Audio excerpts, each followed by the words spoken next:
गुरुदेव नाम किसका।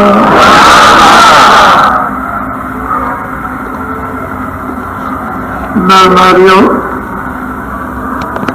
बच्चों और बच्चों, ये जीवात्मा स्वर्ग ये मनुष्य मंदिर में दोनों आंखों के बीचों ही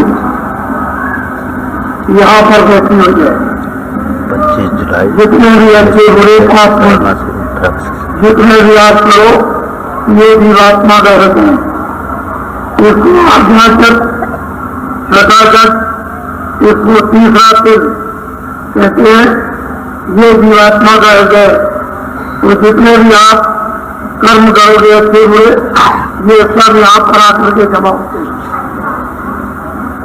ये जमा हो जाते हैं।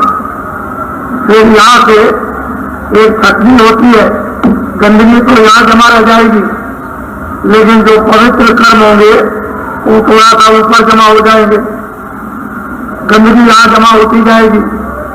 तो धीरे धीरे ये आंख आपकी बंद हो गई और कान भी आपके बंद हो गए, लेकिन जीवात्मा चेतन है। उसने आंख भी है, किसी ने बनाया नहीं, बनी बनाई उधरती है सर्वाधि अनादिकाल से।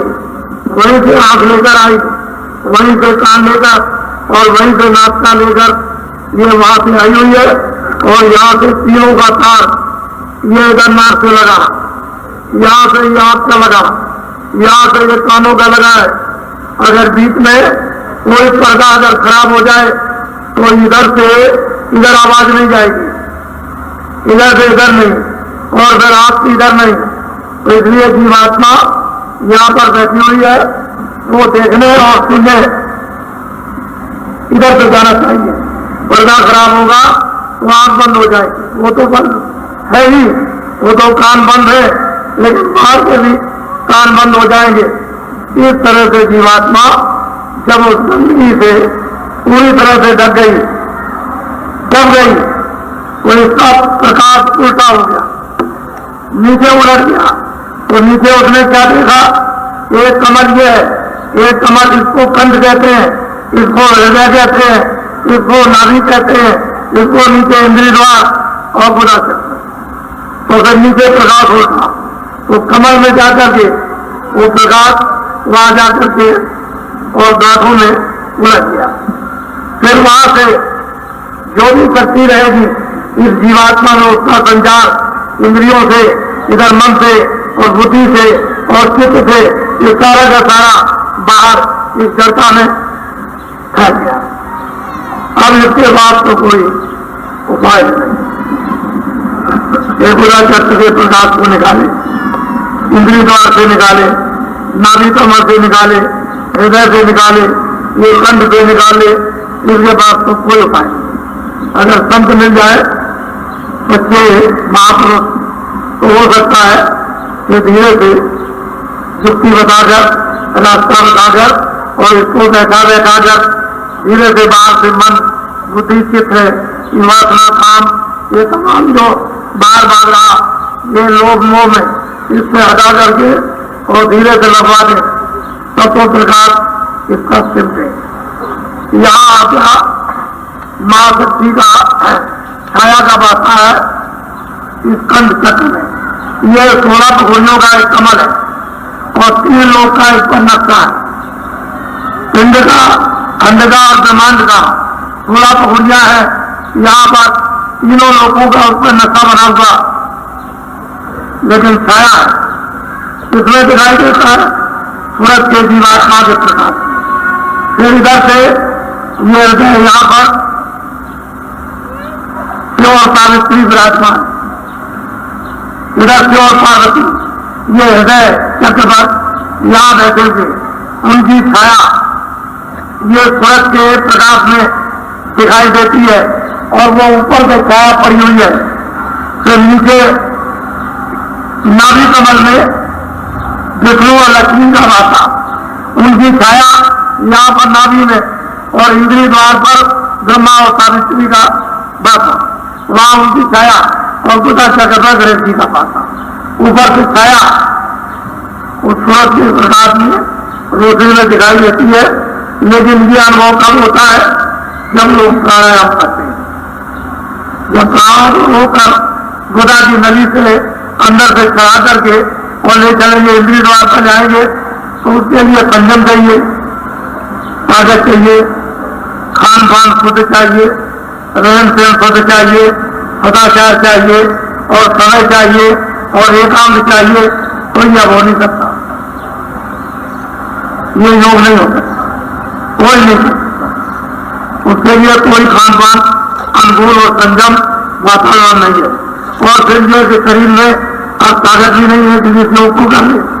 लेकिन पहले जो लोगों ने किया वो इंद्रिय द्वार एक यहाँ पर नाभि कमल में ठीक करके ले आए, फिर हृदय द्वार पर और यहाँ कंठ पर, फिर उसी प्रकाश को और मन को गठित करके ले आए दोनों आंखों के बीचों में यहाँ। और फिर यही से जो ध्वनि है, जो आवाज, जो शब्द है, जो बाजे बज रहे फिर यहाँ पता। तो संतों ने देखा कि कलयुग में तो कोई कर नहीं सकता, तो जाओ इसको निषेध कर दो, खारिज कर दो, ये किसी से नहीं हो सकती है। और यही से इसी जगह से मन को, बुद्धि को, चित्त को और जीवात्मा के कानों को यही से ऊपर की तरफ मोड़ दो और इससे कहो कि कान लगा करके ऊपर से सुनो, तो यही से धीरे से वो ध्वनि को पकड़ लेगी और पकड़ करके सहज में कोई तकलीफ नहीं, सहज में खड़े खड़े और धीरे से चल जाएगा, तो पिंड बच हो देगी। लेकिन अब महापुरुषों की जरूरत है। कलयुग में एक तो पहचान नहीं हो पाएगी, अगर कभी मिल भी गए तो जीव आज कर नहीं पाता, क्योंकि वहां पर कोई दिखावटी ये तो है नहीं है, इसलिए वो चित्ता नहीं भाग सकता और फिर संसारी भोगों में फंसता है। लेकिन संसार के दुख इतने बारीक और ज्यादा है, इतने कठिनाई के और वेदना के, पीड़ा के हैं, उसे लौट करके जाएगा तो सोचेगा कि चलो हो सकता है कोई दया बाहर से मिल जाए, कुछ हमारा सुधार हो जाए और हम इन तकलीफों से, पीड़ाओं से बचाएं, तो फिर बात पे जाएगा। लेकिन वो स्वार्थ में, ये स्वार्थ नहीं, आत्म कल्याण के लिए नहीं जाएगा, शरीर का कल्याण हो जाए इसलिए तो जाएगा, और आत्म कल्याण के लिए कोई कोई पहुंच पाते और कोई कोई उसको सुनते, कोई कोई उसको समझते, कोई कोई उसको करते और कोई कोई उसको करके फिर चढ़ते और कोई कोई चढ़ते और कोई कोई चढ़ जाते। लेकिन यह जो अवसर सबको दिया जाता है समान। ये नहीं, कोई ये नहीं कह सकता कि हमको बराबर और सर समान नहीं दिया और मेरे ऊपर में समान यानी कृपा नहीं की। ये महापुरुषों के पास कोई भेदभाव किसी तरह का नहीं रहता। तो सुबह आपको बताया था कि किस तरह से मिलोनी उन्होंने, निरंजन भगवान ने किस तरह से मिलोनी की। ये मतलब है कि माया आज्ञा माशक्ति और ब्रह्मा विष्णु महादेव, ये तीनों इस मिलोनी से उन्होंने इनको वहां पैदा किया, या नहीं वहां पैदा किया मंडल में। इस मिलोनी से, इस मसाले से, ये बहुत सूक्ष्म मसाला है जो बाहर की आंखों से दिखाई नहीं दे सकता, न हाथ से रखा जा सकता, न मिलाया जा सकता है। वो तो दृष्टि के देखने ही के योग में है और दूसरा कोई रास्ता नहीं। तो वहां उन्होंने मसाला मिलाया और मिला करके तैयार किया। तो फिर ब्रह्मा विष्णु महादेव, फिर इनकी तीनों अर्धांगिनी, अगर अकेले बैठे रहेंगे और अर्धांगिनी भी रहेंगे बिछोड़ बनेंगे, तो इनके मन मोहित करने के लिए अर्धांगिनी लगा दी, सावित्री, पार्वती, लक्ष्मी, और अपने अपने साथ ये रहती है।